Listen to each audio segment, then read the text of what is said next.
Chum TV. Furaha kiganjani. Mgombea wa urais wa Zanzibar kwa tiketi ya chama cha ACT Wazalendo, Othman Masoud Othman, amesema iwapo atachaguliwa kuwa rais katika uchaguzi mkuu wa Oktoba 29 mwaka huu, serikali yake itaanzisha mradi maalum wa kuongeza ardhi ili kupunguza tatizo liliopo la uhaba wa rasilimali hiyo. Othman, ambaye pia ni makamu wa kwanza wa rais wa Zanzibar, akizungumza na wazee na watu maarufu huko Kiwani Sokoni katika mwendelezo wa ziara zake za kampeni za kinyang'anyiro cha urais wa Zanzibar. Katika mradi wetu mmoja tutakaokuwa nao mkubwa katika swala la ardhi ni kuongeza ardhi ya Zanzibar. Ndugu zangu, mna Mwahala kwa mfano huko Pemba, hakuna sababu ya kuwa pawe na bahari.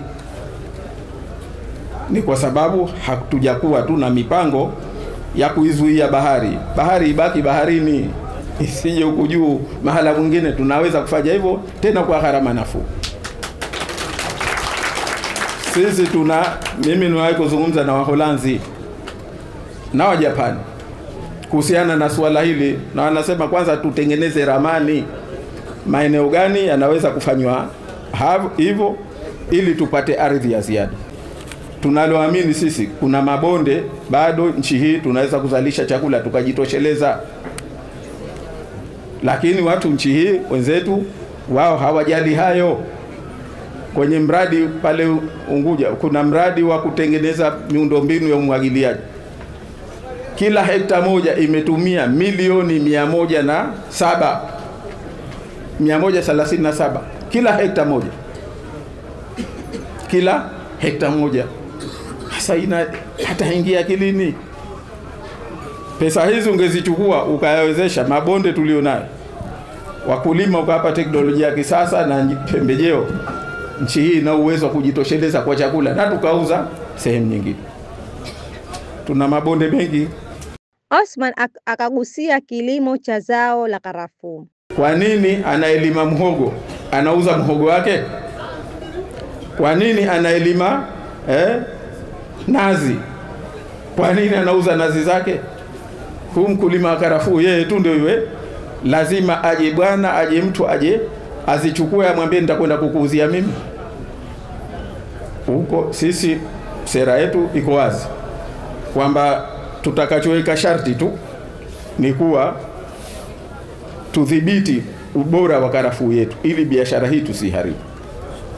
Kwa hivyo tutakachofanya kwanza ni kuwatafutia masoko zaidi wakulima, na atakayeweza kutimiza masharti ya kuuza kwenye soko lile tutamruhusu karafuu yake mwenyewe afanye hivyo, anunue kwa wengine ili afanye hivyo. Hapa wananchi wa Kiwani nao wakayaeleza yao. Jina langu Othman Bwe Mustafa Juma na Kiwani Sokoni. Namshukuru Mwenyezi Mungu kunijalia nikafika hapa kwa hatima yake. Atujalie sote, atupe mwelekeo mzuri na baraka njema inshallah. Na leo mbamie wananchi tuko hali mbaya, tuko maiti, tunataka tufufuliwe. Tuna njaa, chakula hali sana chakula chetu tunachopewa.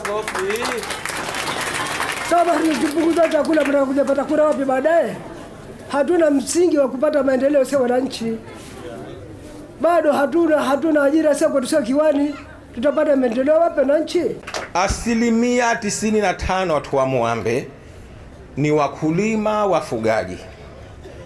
Kilio changu tulipo watu wa Muambe, kufikia muda huu zaidi ya watu 300 tushaathirika, pakulima hatuna.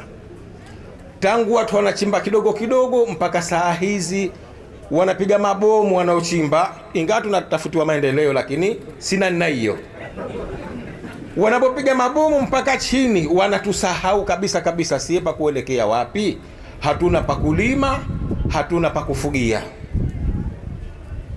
Sasa kuna sehemu ndogo walipokuwa wanajaribu, baada ya kupiga mabomu wakaja wakaleta na ya kufukia, wakabaini kama hapa maendeleo yatakuwa yanapatika. Mulali mjaribu kufukia, wallahi saizi watu wanabwaga nazi.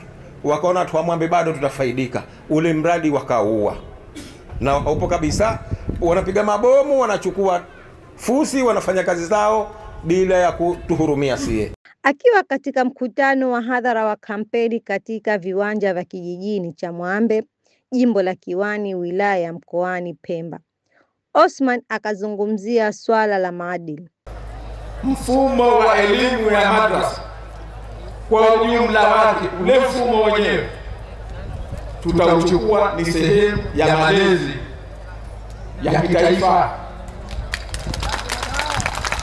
Hatutoacha kama ni mambo ya wazee wenyewe.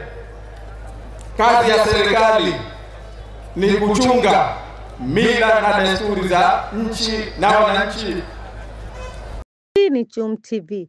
Usisahau kusubscribe, kulike, kucomment na kushare. Ni mimi Zulfaisa Suleiman.